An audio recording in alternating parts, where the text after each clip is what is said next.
ça n'est plus possible. C'est une agence de conseil en stratégie urbaine que nous avons fondée il y a quelques années maintenant. Et donc nous accompagnons tous les acteurs de la ville sur pas mal de projets complexes, et ils le sont de plus en plus. Donc on essaie d'être à vos côtés sur les volets programmation, montage, concertation, dans les filières quoi faire.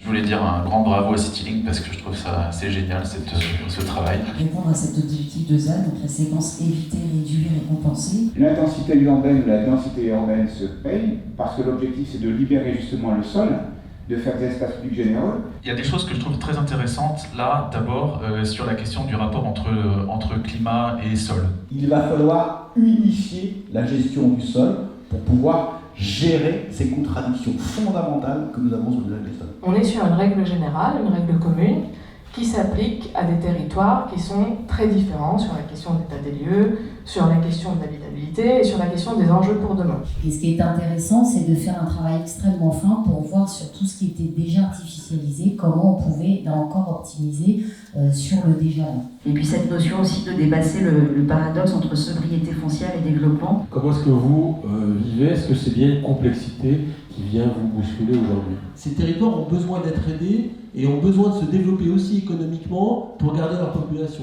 Et donc tous ces enjeux devront être traités à mon avis au cas par cas, et là réside une grande complexité sans doute. On a une fâcheuse tendance à continuer à être très attiré par le neuf, et du coup qui est très consommateur de matière et de carbone, donc de ce fait. L'injonction paradoxale, elle ne cesse de s'intensifier parce qu'on l'a évoqué.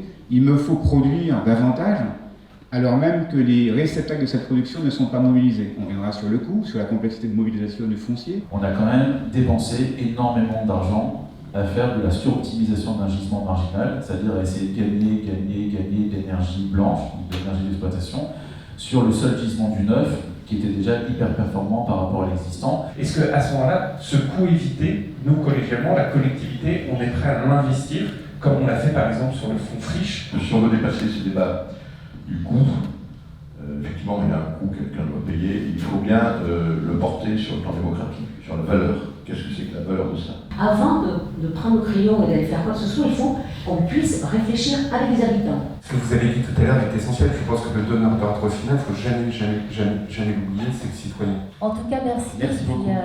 Rendez-vous en 2023.